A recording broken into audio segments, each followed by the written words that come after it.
तो स्टूडेंट्स पिछले लेक्चर में हमने वॉशिंग सोडा, बेकिंग सोडा इसकी मैन्युफैक्चरिंग डिस्कस की थी और उसके पहले हमने फिर सोडियम हाइड्रोक्साइड की मैन्युफैक्चरिंग डिस्कस की थी, प्लास्टर ऑफ पेरिस की मैन्युफैक्चरिंग और उसकी प्रॉपर्टी डिस्कस की थी।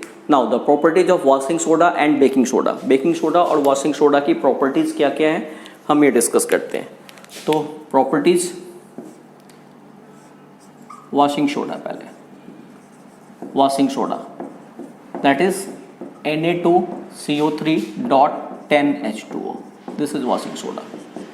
तो वॉशिंग सोडा की क्या क्या प्रॉपर्टीज़ थी, बेसिकली हमें यूजेस डिस्कस करनी है।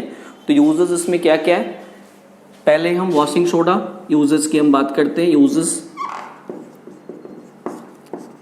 सोप बनाने में हम इसको यूज़ करते हैं, डिटर्जेंट्स बनाने में इसको यूज़ करते हैं, इसके अलावा हम इसको पेपर इंडस्ट्री में भी यूज़ करते हैं। सोप, डिटर्जेंट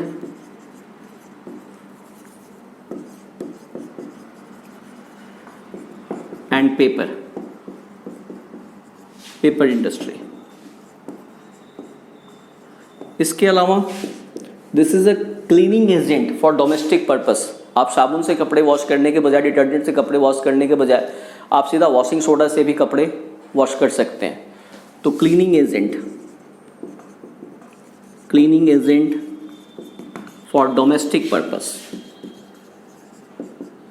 डोमेस्टिक पर्पस के लिए आप इसको क्लीनिंग एजेंट के फॉर्म में यूज़ करते हैं। इसके अलावा वाटर की हार्डनेस को दूर करने के लिए, वाटर की हार्डनेस का मतलब जिसको हिंदी में हम बोलते हैं खारा पानी, वैसा पानी जो पीने के लायक नहीं होता।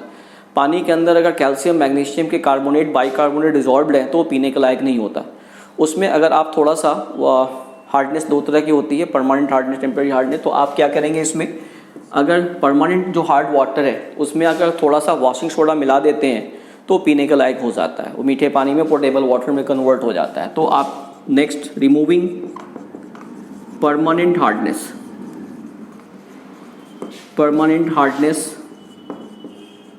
ऑफ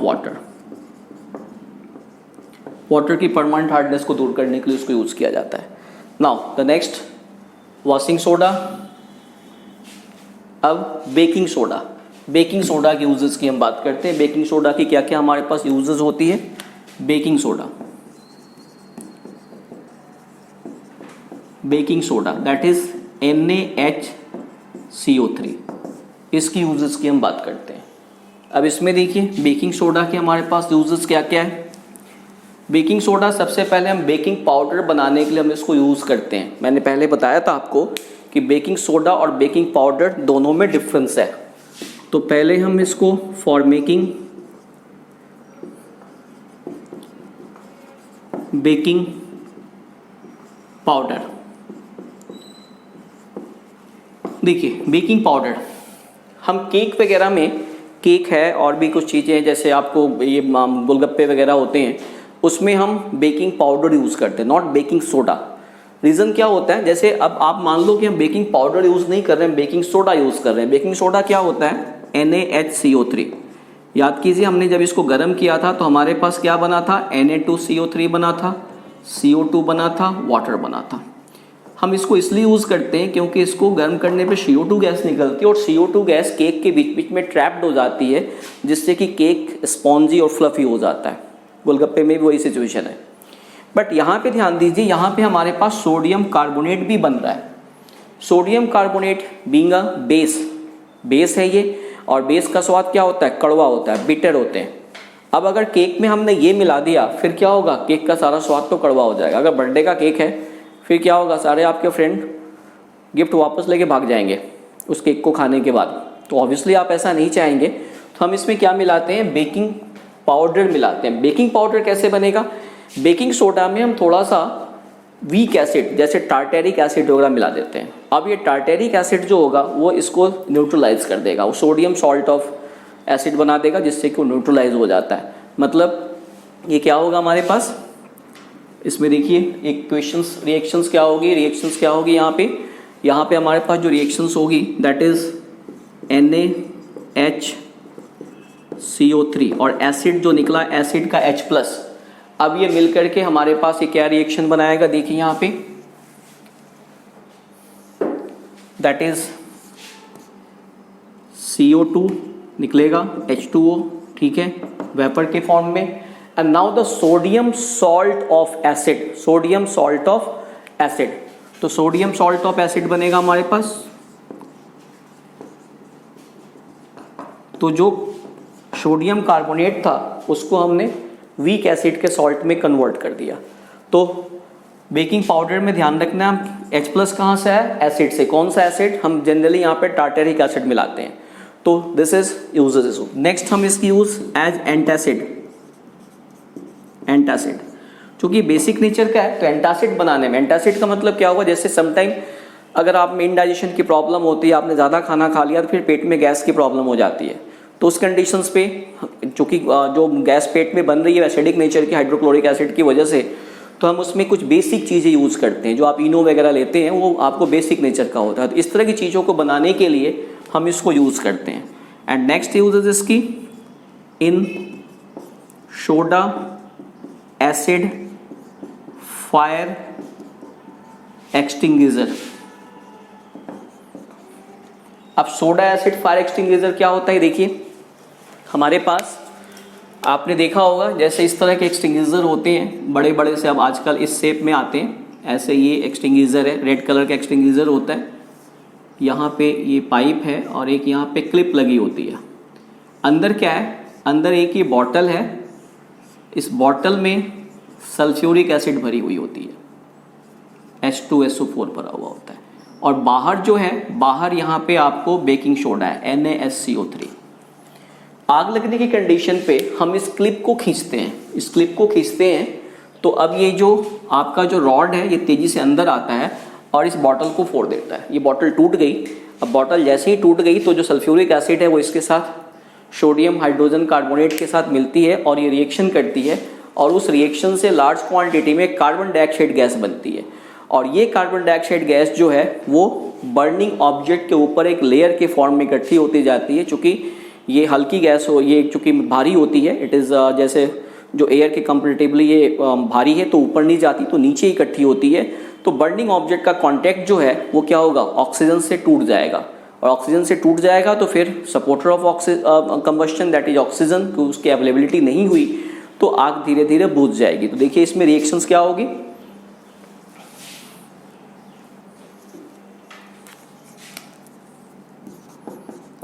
NaHCO3 प्लस H2SO4, हमारे पास क्या बनेगा, CO2 बना, वाटर वेपर बनेगा, CO2 water vapour and Na2SO4, Na2SO4। तो इस ढंग से 2H2O, 2CO2, ठीक है। तो इस ढंग से जो कार्बन डाइऑक्साइड गैस निकली ये बर्निंग ऑब्जेक्ट के कांटेक्ट को ऑक्सीजन से यानी सपोर्टर ऑफ कंबशन से हटा देती है, जिससे कि आग बुझ जाती है। Now the next and last compound that is POP, plaster of Paris.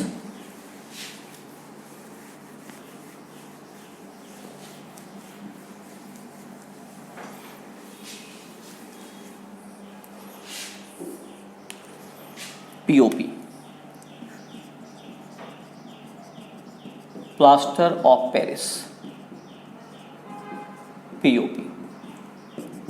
अब देखिए POP का फॉर्मूला क्या है हमारे पास, POP is CaSO4.12H2O, this is called calcium sulphate hemihydrate, hemi मतलब आधा। अब ये बनता कैसे है, इसको प्लास्टर ऑफ पेरिस इसलिए बोलते हैं कि जिप्सम से बनाया जाता है, और जिप्सम लार्ज क्वांटिटी में पेरिस में मिलता था। तो कैल्शियम सल्फेट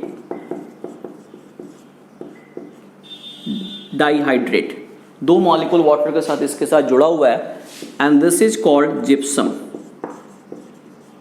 हम इसको 100 डिग्री सेल्सियस तक या 373 केल्विन, एक ही बात हुई, सेल्सियस को आप केल्विन में कन्वर्ट करने के लिए 273 ऐड करते हैं, इतने डिग्री तक हम इसको जब गर्म करते हैं तो now what happen, CaSO4.12H2O and 1.5 molecule water evaporate हो गया, जो बचा दिस इज POP, इसको हम बोलेंगे POP। अब ध्यान रखना है आपको गर्म करने में इसमें काफ़ी सावधानी रखनी है। अगर ये 100 डिग्री सेल्सियस से ऊपर गर्म हो गया फिर ये हमारे किसी काम का नहीं होता। बिकॉज अगर आपने 100 डिग्री सेल्सियस ऊपर गर्म कर दिया तो आपके पास ये जो हाफ मॉलिक्यूल वाटर है ये भी इवेपोरेट हो जाएगा और आपके पास बचेगा CaSO4 which is called dry S, जिसकी हमारे पास पीओपी वाली प्रॉपर्टीज में नहीं होती। पीओपी हम क्यों यूज करते हैं, ध्यान से समझिए। पीओपी बिल्डिंग मटेरियल्स के फॉर्म में, बिल्डिंग मटेरियल में जैसे कि छत के ऊपर जो डिजाइन बनाए जाते हैं सीलिंग्स में, उसके लिए यूज करते हैं हम इसको। डिफरेंट तरह के टॉयज बनाने में यूज करते हैं, डेंटिस्ट्री में यूज करते हैं, डेंटिस्ट इसको यूज करते हैं दांत वगैरह डिजाइन करने के लिए उसकी। इसके अलावा जैसे समटाइम अगर बोन्स वगैरह फ्रैक्चर्ड हो जाती है तो उसके ऊपर जो प्लास्टर चढ़ता है वो भी आपको पीओपी होता है। इसके अलावा फिर ज्वेलरी वगैरह बनाने में भी इसको यूज किया जाता है। और जैसे लैब में समटाइम हमें एयर टाइट इक्विपमेंट की रिक्वायरमेंट होती है तो उसके लिए हम इसे यूज़ करते हैं। जैसे मान लो ये हमारे पास एक टेस्ट ट्यूब है और हमें इसको एयर टाइट करना है तो हमने इसमें ये लगा दिया कैप इसका और हम थोड़ा सा पीओपी पानी में डिजोल्व करके, पानी में उसको सॉल्यूशन बना के, डिजोल्व नहीं थोड़ा सा पेस्ट बना करके हम यहाँ पे लगा देंगे, इस एरिया में लगा देंगे हम, और ये क्या हो जाएगा, ये एयर टाइट हो जाएगा। क्यों? बिकॉज हम जब पीओपी को वाटर में डिजोल्व करते हैं, वाटर में जब इसका पेस्ट बनाते हैं तो उल्टी रिएक्शन होती है। जैसे ही आप इसको पानी इसको मिलेगा अगेन ये वाटर एब्जॉर्ब करेगा और वाटर एब्जॉर्ब करके वापस से जिप्सम में कन्वर्ट हो जाता है थोड़ी देर में, जो एक हार्ड स्ट्रक्चर होती है। लेकिन अगर पूरा का पूरा वाटर इवेपोरेट हो चुका है, ड्राई एस बन गई, तो अब इसमें ये प्रॉपर्टी नहीं होती कि ये वाटर एब्जॉर्ब करके वापस जिप्सम में कन्वर्ट हो जाए। तो इसलिए गर्म करने पे हमें काफ़ी सावधानी रखनी पड़ती है। अब इसकी यूजेस, अच्छा ये एक बात ध्यान रखना है, that is half molecule. In fact half molecule कभी एग्जिस्ट नहीं करेगा। हाफ मॉलिक्यूल वाटर का मतलब क्या हुआ, मैं बोल रहा हूँ हमारे पास वाटर का फॉर्मूला है H2O और मैं बोल रहा हूँ आधा मॉलिक्यूल। आधा मॉलिक्यूल का मतलब क्या हुआ, हाइड्रोजन तो एक एटम हो गया बट ऑक्सीजन आधा एटम थोड़े होगा। एटम को जैसे हम ब्रेक डाउन करेंगे एटम की एग्जिस्टेंस तो खत्म हो गई, वो इलेक्ट्रॉन प्रोटॉन न्यूट्रॉन में कन्वर्ट हो गया। Actually this is symbolic. Actually 2 molecule calcium sulphate के साथ 1 मॉलिक्यूल वाटर ऑफ क्रिस्टलाइजेशन जुड़ा होता है। 2 मॉलिक्यूल कैल्शियम सल्फेट के साथ 1 molecule water of crystallisation attached होता है। तो इसलिए हम सिंबॉलिक वे में अगर 2 मॉलिक्यूल के साथ 1 मॉलिक्यूल वाटर है तो 1 मॉलिक्यूल के साथ आधा मॉलिक्यूल होगा, इसलिए हम ऐसे लिखते हैं। अब चलिए इसकी यूजेस की हम बात करते हैं। यूजेस क्या होगी फिर, डिजाइनिंग, सीलिंग, छत के जो कमरे के ऊपर डिजाइन बनाई जाती है उसमें, मेकिंग टॉयज,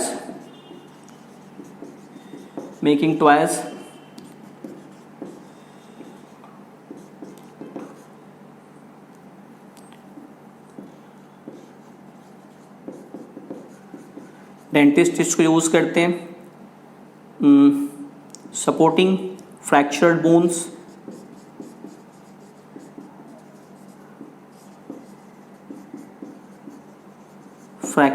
को सपोर्ट करने के लिए इसको यूज करते हैं। और इसके अलावा फिर for air tight equipment, laboratory के अंदर आपको एयर टाइट इक्विपमेंट में इसको यूज किया जाता है। This is all about POP. और इसके साथ ही हमने इंपॉर्टेंट केमिकल कंपाउंड जो थे वो खत्म किया। अब इसमें एक चीज और है हमारे पास, family of salt. Family of salt का मतलब क्या हुआ, किसी एक पर्टिकुलर सॉल्ट में अगर हमारे पास 2-4 सॉल्ट हैं, उसमें से पोटेशियम, उसमें से पॉजिटिव और नेगेटिव दोनों में से कोई एक आयन अगर कुछ में सेम है तो they are called same family, family of salt. जैसे आप देखो मैं कुछ एग्जांपल लेता हूँ फैमिली ऑफ सॉल्ट। जैसे मेरे पास NaCl है, हमारे पास MgCl2 है, और भी हम ले सकते हैं हमारे पास KCl है, ठीक है, हमारे पास कैल्शियम क्लोराइड है CaCl2 है। इन सब में आप देखिए, आप इनको ब्रेक डाउन करेंगे तो दिस इज Na+Cl-, इसको करोगे Mg2+Cl2Cl-, 2Cl-, K+Cl-, calcium 2+2Cl-। इन सब में क्या है, एटलीस्ट हमारे पास एक आयन, कौन सा आयन, नेगेटिव आयन जो है वो सेम है, नेगेटिव आयन सेम है। तो क्या बोलेंगे, ये सभी एक ही फैमिली के हैं। वैसे ही हम और भी एग्जांपल हम ले सकते हैं। अब मान लो हम पॉजिटिव का लेते हैं, जैसे हमारे पास NaCl है, Na2CO3 है, NaHCO3 है, इस तरह के सॉल्ट है हमारे पास। अब इसमें आप देखिए फिर क्या होगा, Na plus Cl minus 2Na plus CO3 2 minus Na plus HCO3 minus. अब इन सब में आप देखिए क्या पॉजिटिव आयंस यहाँ पे सेम है, तो इसको भी क्या बोलेंगे, ये सेम फैमिली में। तो this is family of salt. इसके साथ ही हमने एसिड बेसिस सॉल्ट का चैप्टर कंप्लीट किया। Thank you.